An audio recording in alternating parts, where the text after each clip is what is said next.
स्वरोदय विज्ञान क्या है? आईने में क्या कभी आपने अपनी नाक को ध्यान से देखा है? अगर हाँ तो बताएं हमारे जीवन में नाक की क्या उपयोगिता है।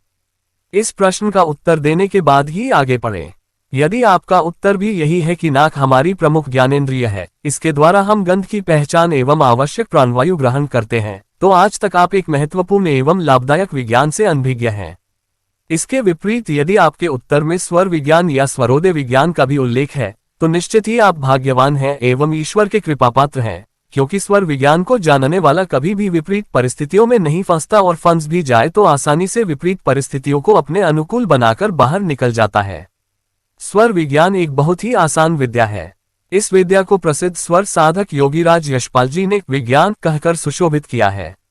इनके अनुसार स्वरोदय नाक के छिद्र से ग्रहण किया जाने वाला श्वास है, जो वायु के रूप में होता है। श्वास ही जीव का प्राण है और इसी श्वास को स्वर कहा जाता है।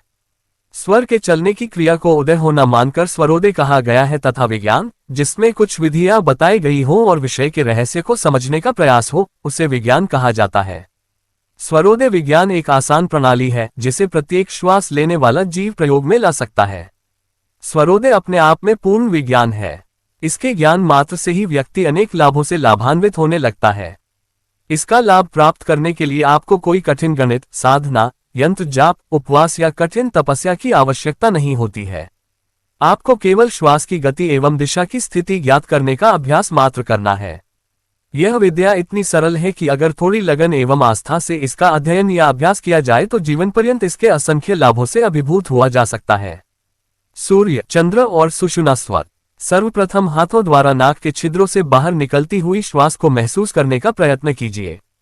देखिए कि कौन से छिद्र से श्वास बाहर निकल रही है।